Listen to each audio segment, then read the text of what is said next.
আমাদের চারপাশে স্মার্ট ডিভাইসগুলো মানে ফোন, ঘড়ি, এমনকি বাড়ির মাইক্রোওয়েভ এগুলো এত নিখুঁতভাবে কাজ করে কি করে? চলুন আজ এর ভেতরের আসল গল্পটা শোনা যাক। একটা প্রশ্ন দিয়ে শুরু করা যাক। একটা ফ্লাই বাই ওয়্যার প্লেন যেখানে প্রত্যেক সেকেন্ডে হাজার হাজার নির্দেশ আসে, সেটা একটাও ভুল না করে চলে কি করে? শুধু প্লেন কেন, আমাদের বাড়ির সাধারণ মাইক্রোওয়েভ ওভেনের কথাই ভাবুন না, সেটাও তো একদম পারফেক্ট টাইমিংয়ে কাজ শেষ করে। কিভাবে সম্ভব এটা? তো এই রহস্যটা বুঝতে হলে আমরা কয়েকটা জিনিস দেখব। প্রথমেই জানব সিস্টেমের আসল রহস্যটা কি। তারপর দেখব একজন মাস্টার শেফের মতো কে সবকিছু সামলাচ্ছে, সময়ের দাম কতটা, কাজ কিভাবে সাজানো হয়, আর মেমোরির ব্যাপারটাই বা কী। সবশেষে থাকছে ভবিষ্যতের একটা ব্লুপ্রিন্ট। চলুন শুরু করা যাক। ঠিক আছে, তো প্রথম ধাপ, সিস্টেমের আসল রহস্যটা কি? এখানেই আমরা পরিচিত হব এমবেডেড সিস্টেমের সাথে। সহজ কথায়, এটা হলো আমাদের স্মার্ট ডিভাইসগুলোর ব্রেন। দুর্গাপুজোর সময় কলকাতার কোনো একটা বিখ্যাত রেস্টুরেন্ট রান্নাঘরের কথা ভাবুন, কি ব্যস্ততাই না থাকে, তাই না? এখন ওই রান্নাঘরের একটা মাইক্রোওয়েভ বা একটা কফি মেশিন, এরা যেন একজন স্পেশাল কুক, যাদের একটাই নির্দিষ্ট কাজ। এটাই হলো একটা এমবেডেড সিস্টেম। কিন্তু আসল মজাটা হলো পুরো রান্নাঘরটা, মানে পুরো সিস্টেমটা একসঙ্গে চলে কি করে। আর এই পুরো রান্নাঘরের ম্যানেজারের সাথে পরিচয় করার সময় এসে গেছে। ইনিই হলেন অপারেটিং সিস্টেম বা ওএস। তো এই ওএস হলো আমাদের হেড শেফ, যিনি সব নিয়মকানুন জানেন আর বাকিদের ম্যানেজ করেন। আর প্রত্যেকটা কাজ বা যাকে আমরা বলি টাস্ক, সেটা হলো একটা খাবারের অর্ডার। ধরুন 1 প্লেট কষা মাংস বানাতে হবে, কিন্তু হঠাৎ যদি ওয়েটার দৌড়ে এসে বলে কোনো কাস্টমার খুব রেগে গেছেন, এটাই হলো ইন্টারাপ্ট, একটা জরুরি অবস্থা যেটাকে সবার আগে সামলাতে হবে।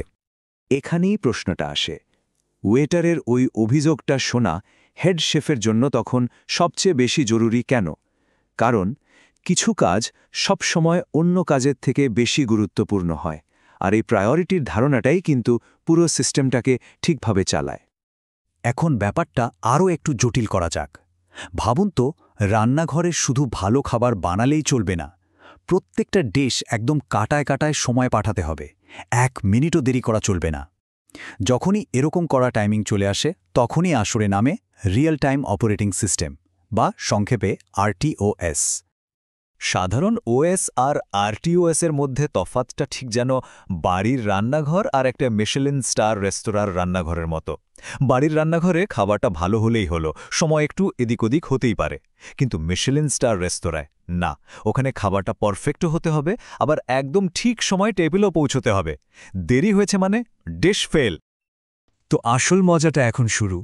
ওই যে হেড শেফ, মানে আমাদের আরটিওএস, উনি কিভাবে ঠিক করেন যে কোন অর্ডারটা আগে হবে কোনটা পরে? এতগুলো কাজ তো একসঙ্গে এসেছে। আবার ভাবুন ওই পুজোর ভিড়ের কথা, অর্ডারের পর অর্ডার আসছে, হেড শেফ এখন কি করবেন? পাগল হয়ে যাওয়ার মতো অবস্থা। ঠিক এই পরিস্থিতিটা সামলানোর জন্যই দরকার পড়ে একটা স্মার্ট প্ল্যানের, যাকে আমরা বলি টাস্ক শিডিউলিং। একটা জনপ্রিয় উপায় হল প্রায়োরিটি বেসড শিডিউলিং। নাম শুনেই বোঝা যাচ্ছে এখানে প্রায়োরিটির ব্যাপার আছে। হেড শেফ বলেন, শোনো, বিরিয়ানিটা বানাতে অনেক সময় লাগবে, ওটা হাই প্রায়োরিটি, ওটা আগে ধরো। স্যালাড তো 2 মিনিটে হয়ে যাবে, ওটা পরেও করা যাবে। তাহলে কোন পদ্ধতিতে সবচেয়ে গুরুত্বপূর্ণ কাজটা আগে করা নিশ্চিত হয়? Priority based. আরেকটা সিস্টেম হলো রাউন্ড রবিন। এটাও বেশ মজার। ভাবুন, হেড শেফস প্রত্যেক কুককে বলে দিলেন, তুমি তোমার ডিশে ঠিক 5 মিনিট কাজ করবে, তারপর পরের জনের কাছে যাবে। এইভাবে প্রত্যেকটা ডিশেই কিছু না কিছু কাজ এগোতে থাকে, কেউ বসে থাকে না। একদম ফেয়ার সিস্টেম, তাই না? তারপর আসছে সাইক্লিক শিডিউলিং। এটা একদম ঘড়ির কাঁটার মতো, একটা ফিক্সড রুটিন মেনে চলে। যেমন প্রথমে 10 মিনিট শুধু অ্যাপেটাইজার বানানো হবে, তারপর 20 মিনিট মেইন কোর্স, আবার চক্রটা রিপিট হবে। একদম আগে থেকে ঠিক করা। তো প্রশ্নটা আবার আসছে, কোন পদ্ধতিটা নিশ্চিত করে যে সবচেয়ে জরুরি কাজটা সবার আগে হবে? আমরা এখন জানি উত্তরটা হলো প্রায়োরিটি বেসড শিডিউলিং। কিন্তু মনে রাখতে হবে, প্রত্যেকটা পদ্ধতিরই আলাদা আলাদা সুবিধা আছে। সিস্টেমের প্রয়োজন অনুযায়ী ঠিক করতে হয় কোনটা ব্যবহার করা হবে। কিন্তু এত কাজ করার জন্য বিরিয়ানি, স্যালাড এসব বানানোর জন্য কি লাগবে? অবশ্যই উপকরণ। রান্নাঘরে এই উপকরণগুলো কোথায় থাকে? ভাড়ার ঘরে বা রসদ ঘরে, ঠিক তো? সিস্টেমের ক্ষেত্রে এই রসদ ঘরটাই হলো মেমোরি। চলুন দেখি এই মেমোরিকে কিভাবে ম্যানেজ করা হয়। মেমোরিকে মোটামুটি 2টো ভাগে ভাগ করা যায়। প্রথমটা হলো স্ট্যাক মেমোরি।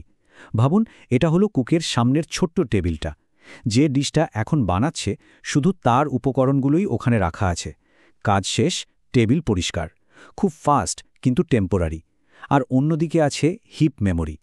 এটা হলো ওই বড় রসদ ঘরটা, যেখানে অনেক জিনিস লম্বা সময়ের জন্য স্টোর করা থাকে। এটাকে ম্যানেজ করা একটু জটিল। বেশ, অনেক কিছু জানা হলো। চলুন এবার সব কিছুকে একসঙ্গে জুড়ে দেখি আর বুঝি যে এই সব কিছু জানা আমাদের জন্য কতটা জরুরি। এখন এই যে 3টে শিডিউলিং পদ্ধতির কথা বলা হলো, মনে রাখা একটু চাপের হতে পারে। তাই একটা সহজ উপায় আছে। মনে রাখবেন, পুজোর চাপ রোখা। পিতে প্রায়োরিটি, সিতে সাইক্লিক আর আরে রাউন্ড রবিন। পুজোর চাপ রোখার সহজ উপায়। তো সবশেষে যদি এক লাইনে বলি, ওএস হলো ম্যানেজার। আরটিওএস হলো এমন একজন ম্যানেজার যার কাছে সময়টাই সব। আর শিডিউলিং অ্যালগোরিদমগুলো হলো ওই ম্যানেজারের মাস্টার প্ল্যান, ডেডলাইন পূরণ করার জন্য। তাহলে আমরা কি বুঝলাম? ভবিষ্যৎ শুধু স্মার্ট ডিভাইসের নয়, ভবিষ্যৎ হলো সেই সব ডিভাইসের যেগুলো ঠিক সময়ে স্মার্ট। আরটিওএসের এই কনসেপ্টগুলো বোঝা শুধুমাত্র পরীক্ষা পাশ করার জন্য নয়, এটা হলো নেক্সট জেনারেশন টেকনোলজির হেড শেফ হয়ে ওঠার প্রথম ধাপ। সেলফ ড্রাইভিং গাড়ি থেকে শুরু করে জীবন রক্ষাকারী মেডিকেল ডিভাইস পর্যন্ত সব জায়গায় প্রত্যেকটা মিলি সেকেন্ডের হিসাব রাখতে হয়। তাই এই জ্ঞান শুধু আজকের জন্য নয়, এটা যে কোনো প্রযুক্তিবিদ বা ছাত্রছাত্রীর জন্য একটা বড় ভিত্তি। যখনই কোনো সিস্টেমের ভেতরে থাকা এই মাস্টার শেফের প্ল্যানটা বোঝা যাবে, তখনই একজন সাধারণ ব্যবহারকারী থেকে উদ্ভাবক হয়ে ওঠার পথটা খুলে যাবে।